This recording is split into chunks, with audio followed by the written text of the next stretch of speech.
This is My name's Mark Racop, and I started when I was 2 years old as a Batman fan.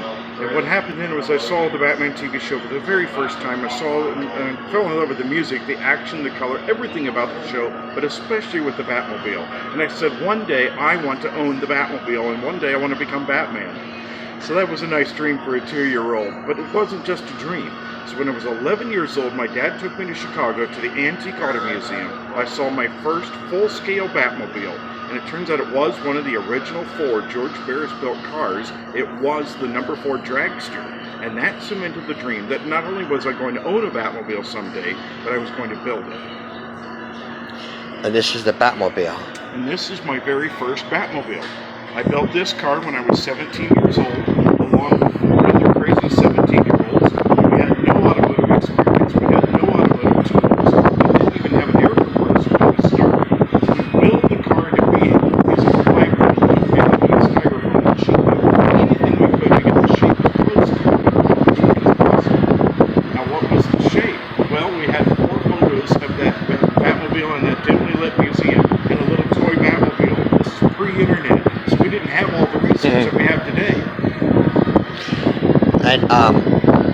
And what color black is that? Is that? It's straight toner black. There is no mix to it. It's actual just black right out of the can. So that way there's no mix to it at all.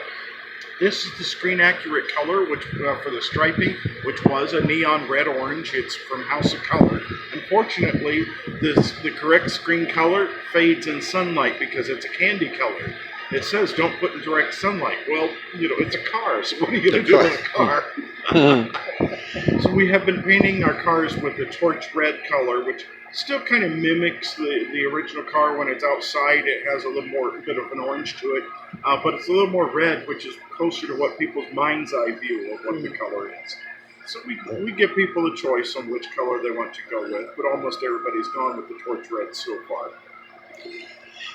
Now this actual this Batmobile, when was it actually made? This particular one. We built this Batmobile in 1983, and as I said, with 5 crazy 17-year-olds. And what you see before you, we used a 74 Monte Carlo, which is exactly the wrong chassis to use, a little bit too short on the wheelbase. Then I built 24 more Batmobiles using Lincoln Town cars, and that's what most of the cars have been. Now we're using a custom-built chassis. That way we can get the wheelbase exactly right, and we also have modern suspension, steering, and brakes. It is so awesome to drive a Batmobile with rack and pinion steering compared to the old Lincolns, which were kind of those land yachts, or versus what we were using even here in the 74 Monte Carlo. Okay. And what about these are actual lights that are working, right? Mm-hmm. Right. Yeah, the headlights on the number 1 Batmobile actually were functional headlights. They were never used on the TV show. They only used the 3 amber lights that were behind the amber lenses on the TV show. But tail lights, brake lights, turn signals, all of those are functional on our cars.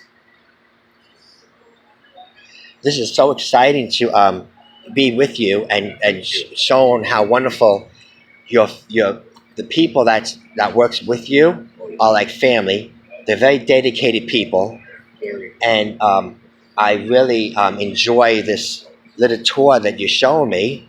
And the tires are beautiful. And are they made any special tires to put on?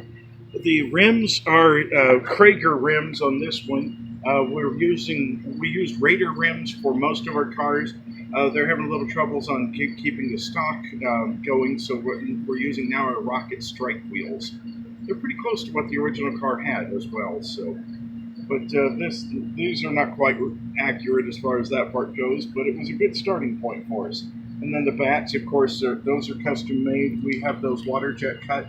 Then we sandblast them. We have them powder coated. Then we put a sticker on it, and then we clear coat over top of that. So there's a lot of work that goes into just the wheel bats. The door bats on the original car were metal, and they were screwed onto the car. But I usually give the customers the option of putting a sticker on the side of the car and clear coat over that, and that's what they prefer. So we've moved that direction. The windshields on this car It's just 1/8 inch Lexan bent into shape. Mm-hmm. So that's all I could think of how to do it back in 1983. And today we have aircraft quality acrylic that is droop molded into shape. So that way it doesn't have any optical problems. The clarity is really good on those.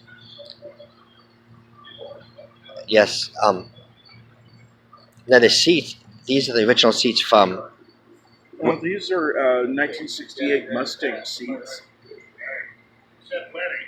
And we installed these, I think, about 10 or 12 years ago to just make the car a little bit nicer. We did have the original Monte Carlo seats in, but they'd been modified 2 or 3 times by us crazy kids, and they weren't quite up to snuff anymore. So that's when we put these seats in.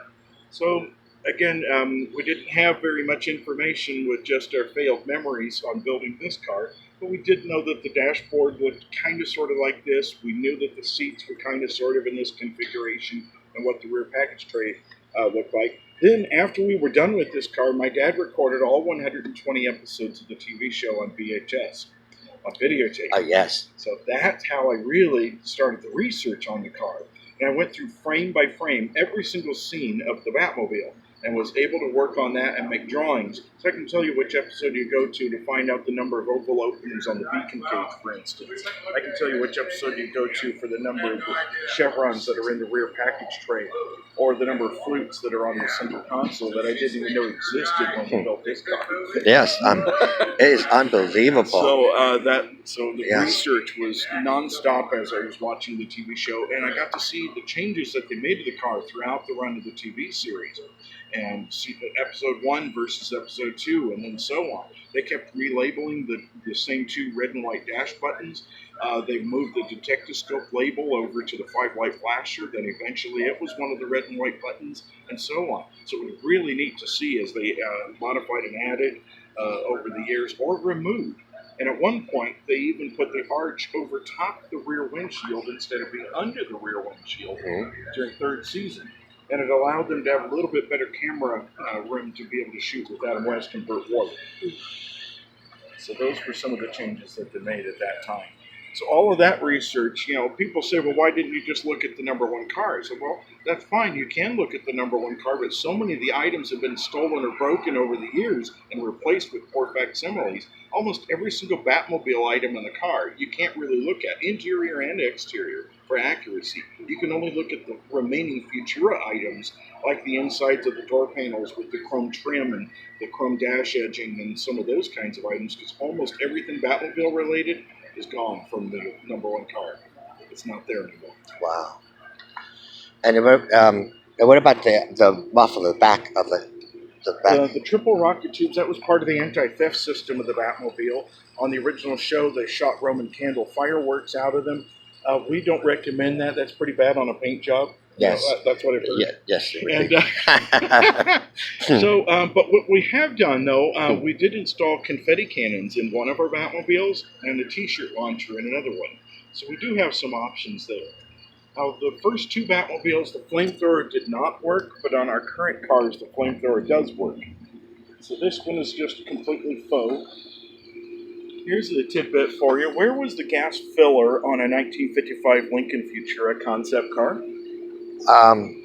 On the concept car, it's supposed to be on top of one of these. In the cars of that era, they would have been on the rear bumper, right, with the flip-down license plate. Yes. So guess where it was on the Batmobile during 1st season? It was inside the rocket exhaust tube. Inside? Yes.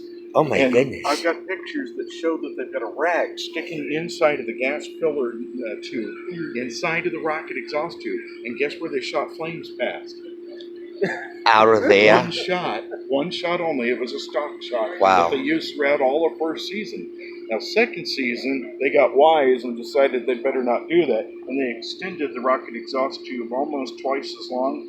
They moved the gas filler to a door up on the passenger fin and put the gas tank down underneath the rear package tray, and then they put a butane tank in and operated the flamethrower that way. We use propane because it's easier for people to obtain. Yeah. We do hidden switches underneath the dashboard, so that way a kid can't jump in the car and accidentally turn on the flamethrower. We sure wouldn't want any kind of accidents like that to happen. Yeah. So it's really important. the hood and the trunk open with electric actuators on our Batmobiles. This one is manually operated. The hood is electrically operated. Let's head inside and we'll take a look at what the future holds compared to what this car was back in 1983. Let's go and pause for just a second. We're going to ignore one car. So you want me to just Yeah. shut this off? Okay.